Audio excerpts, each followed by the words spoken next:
Boa tarde, pessoal. Vamos então à nossa aula.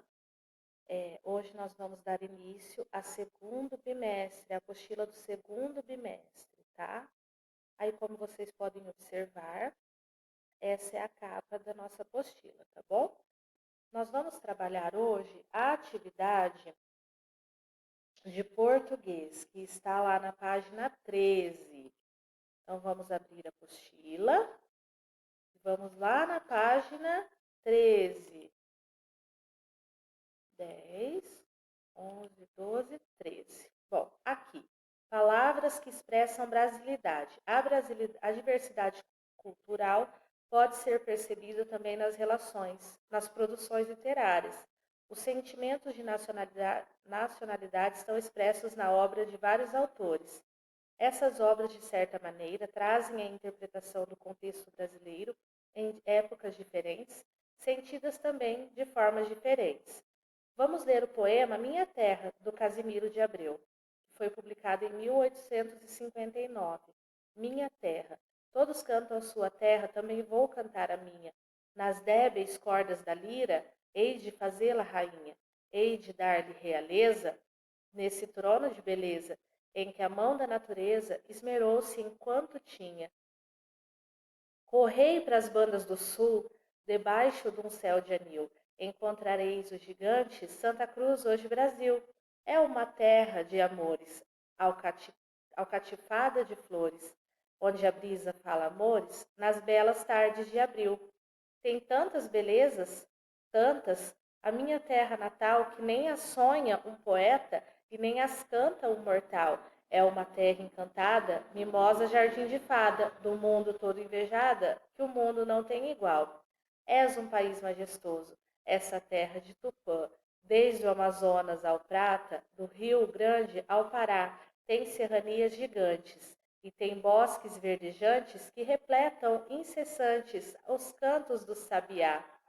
Foi ali no Ipiranga que com toda a majestade rompeu de lábios augustos o brado da liberdade, aquela voz soberana voou na plaga indiana, desde o palácio à choupana, desde a floresta à cidade, um povo ergueu-se cantando, mancebos e anciãos, e filhos da mesma terra, alegres deram-se as mãos. Agora na página 14. Foi belo ver esse povo, em suas glórias tão novo, bradando cheio de fogo, Portugal, somos irmãos. Se brasileiro nasci, brasileiro é de morrer, que um filho daquelas matas ama o céu que o viu nascer. Chora sim, porque tem prantos, e tão sentidos e santos, e se chora pelos encantos que nunca mais há de ver. Chora sim, como suspiro, por esses campos que eu amo, pelas mangueiras copadas e o canto do gaturamo, pelo rio caudaloso, pelo prado tão relvoso e pelo tché formoso da goiabeira do ramo. Tem tantas belezas, tantas, a minha terra natal, que nem as sonhas um poeta e nem as canta um mortal. É uma terra de amores, alcatifada de flores, onde a brisa e seus rumores murmura, não tem rival. Então, nós lemos aqui, um poema chamado Minha Terra, de Casimiro de Abreu. Ele foi publicado, como eu disse, em 1859. E agora, olha só, o Casimiro de Abreu, como diz aqui, foi um poeta com o estilo de uma época muito importante, o romantismo. O movimento romântico foi marcado pelo sentimento nacionalista. Nasceu em 1839 em Barra de São João, no Rio de Janeiro, e faleceu em 1860. Em suas obras, percebia-se a insatisfação em relação a um país liberto que, contudo, ainda se mantinha preso às elites cujo poder econômico dominava as classes menos favorecidas.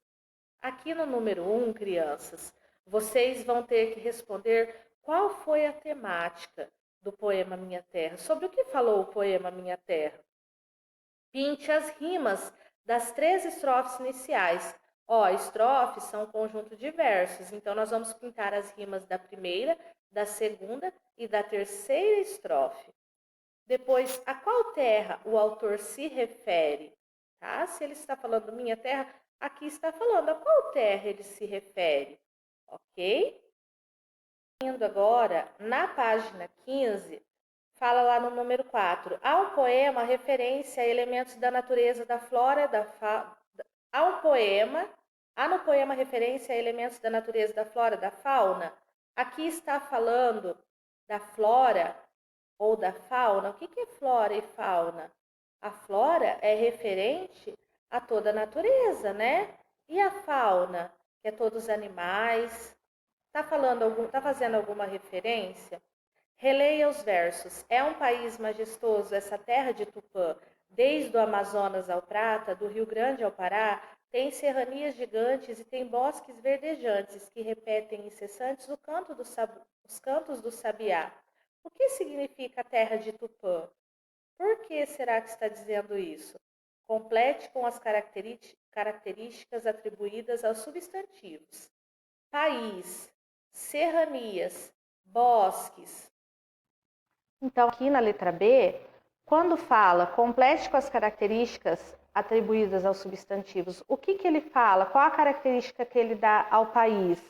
Qual a característica que ele dá às serranias, né? E qual os bosques? Por exemplo, o país. O país é um país majestoso, né? Então, quais as características que ele dá aqui? Os substantivos. Releia os versos. Foi ali no Ipiranga que com toda majestade rompeu de lábios augustos o brado da liberdade, que merece respeito, reverência de grande imponência. Magnífico título usado ao se referir a certos membros da família real. E lá na página 16 tem a letra A. Na página 16 tem a letra A. Qual o significado do verso? Rompeu de lábios augustos. O que está falando ali? Significa que foi dito por uma pessoa real, Augustus, né? Qual o significado do verso? O brado da liberdade. Qual será que é o significado que está lá no texto? No caso aqui, o brado da liberdade significa o quê? O brado do grito do Ipiranga. Né? Esses versos se referem a que fato da história? Quando que foi dado esse grito do Ipiranga? Não foi quando o Brasil ele ficou independente de Portugal? Foi na independência do Brasil. A quem pertencem os lábios augustos? Quando aconteceu essa independência do Brasil, tinha uma pessoa aqui que se eu falar, vocês vão saber, eu vou estar dando a resposta, né? Que o Brasil, ele era dependente. E depois, quando nós nos tornamos independentes, foi quem que era que liderava, né? Lá de Portugal. Para você, o que é liberdade? Vocês vão escrever aqui. Releia estes versos. Aquela voz soberana voou na plaga indiana, desde o palácio a choupana, desde a floresta à cidade. Podemos concluir que o grito do Ipiranga foi de grande magnitude e ecoou por todo o país? Ou ele foi fraco e ecoou em pequenos espaços? O poema faz referência ao antigo nome do Brasil. Que nome é esse? Sublinhe no poema o verso que vai confirmar a sua resposta. O Brasil, antes dele ter esse nome, Brasil, ele teve outros nomes. Se vocês pesquisarem, vocês vão saber daí para poder grifar lá no texto, ok? Bom, pessoal, por hoje é só. Fizemos toda a atividade de língua portuguesa na apostila, da página 14 a 16. Aliás, da página 13 a 16. Eu espero que vocês consigam fazer, mas se caso tiverem alguma dúvida, mandem uma mensagem no meu WhatsApp, tá? Eu estarei à disposição. Um abraço, fiquem com Deus.